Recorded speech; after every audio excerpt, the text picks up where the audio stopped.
Hello, everybody. Good evening. I know I'm not in my usual abode with my epics in the background. I'm on a sort of vacation for the weekend, but I did bring along volume 12 of Daredevil. It comes with the clause, which I finished reading finally, and we're now in the, I guess, modern era of Daredevil. Excuse me.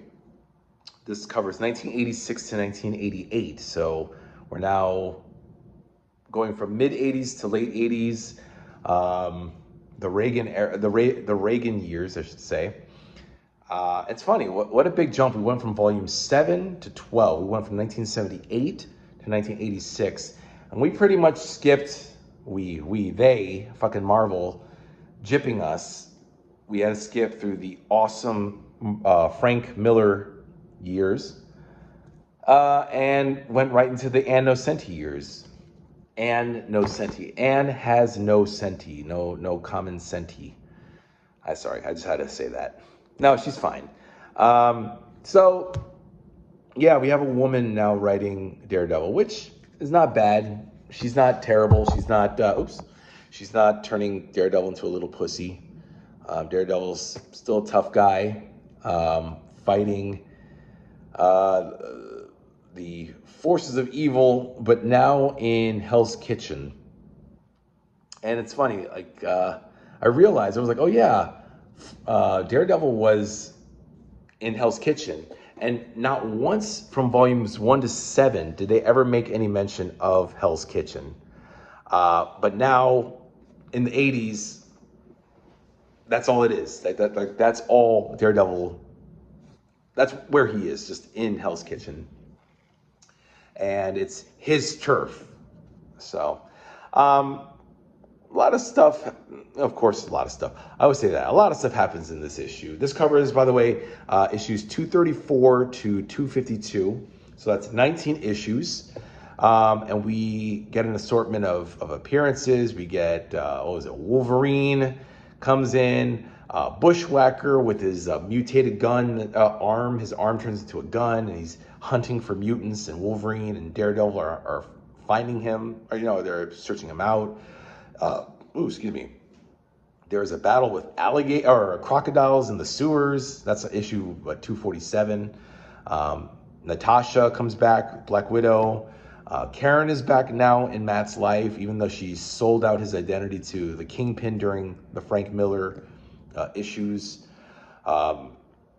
He forgave her for whatever reason, even though now he's disbarred as a lawyer. He can't practice law. His life is pretty much ruined, and all he is Daredevil. But for whatever reason, he's still with Karen. He's in love with her. Heather Glenn committed suicide in issue 220, which, again, has not been released. That'll probably be volume 10 or 11, probably 11 if it goes at least from 220 to up to 233. Really cool one. Oh, and this is what this cover is. This is from issue 238, which is part of the Mutant Massacre. It's a tie-in from January of 87. So that corresponds with like Uncanny X-Men 213, which was the last issue of the Mutant Massacre. And Daredevil takes on Sabretooth in the Morlock tunnels. And I don't know, that story just didn't ring true to me for whatever reason. I just didn't buy it.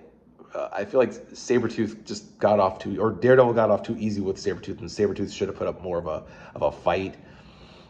It's funny, this cover, I don't know why I thought this girl was Karen Page. It's not Karen, by the way. Just want to make a note of that. This girl has a mullet, like a really bad 80s mullet.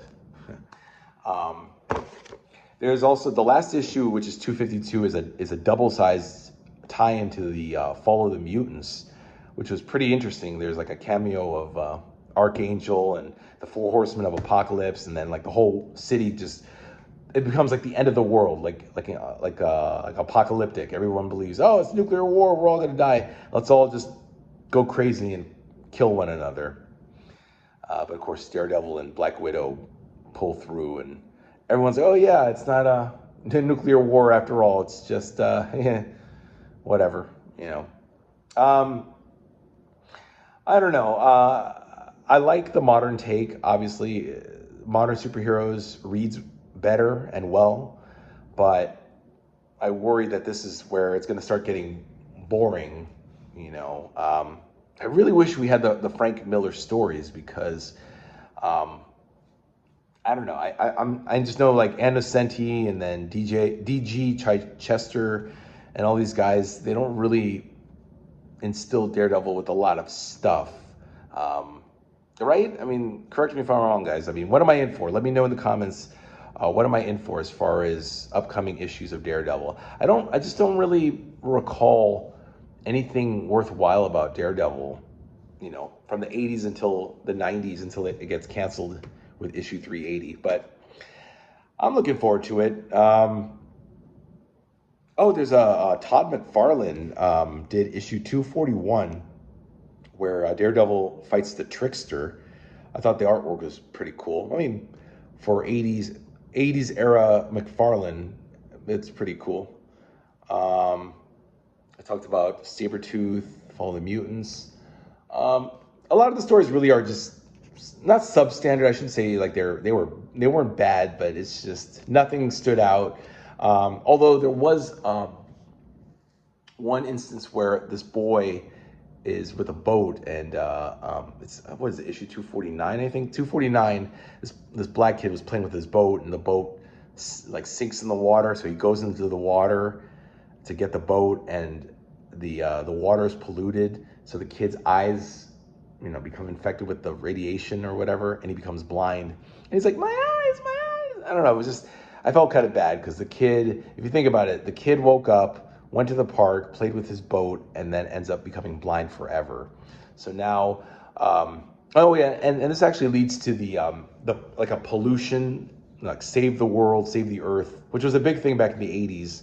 I remember, you know, like We Are the World and the famine in Africa and the planet and the ozone layer, like all this stuff. So these subsequent issues like 248, 9, 50, 51, I don't know if it was 248, but you know, it was environmental awareness is what this storyline was, you know, and it's handled well without it being too preachy, without Daredevil coming off like a social issue after school special.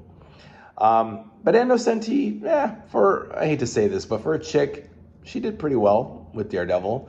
My only thing is like, if anybody's curious, my thing about women writing like men, like the Punisher, for example, like Joe Duffy, I have no problems with it. You know, I think Louise Simonson is a very good writer, and she did X Factor and the New Mutants very well. This is getting a little off topic, but I'm just talking about it in regards to female writers.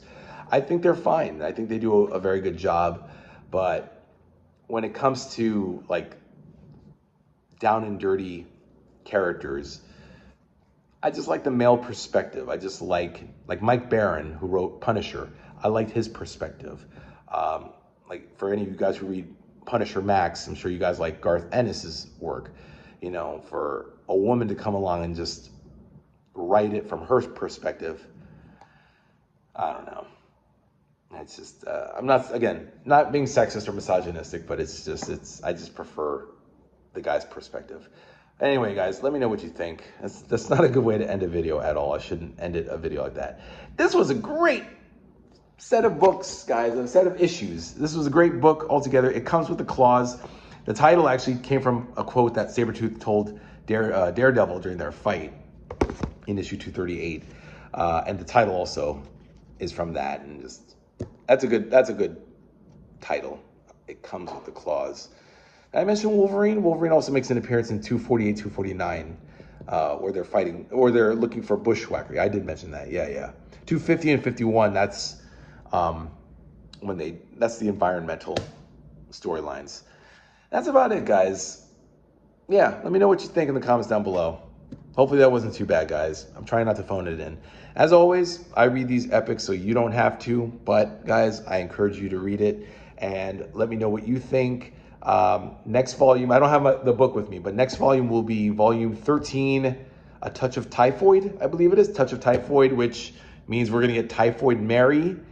Oh yeah, Kingpin. I forgot to mention Kingpin makes a couple appearances in these issues, working in the background for that company Kelco, which is the environmental waste company that's they're being douchebags.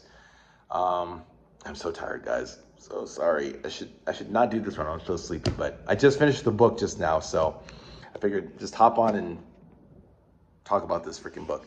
It comes with the clause, guys. Volume 12 should still be in your stores, guys. What is this? $44.99. Ugh.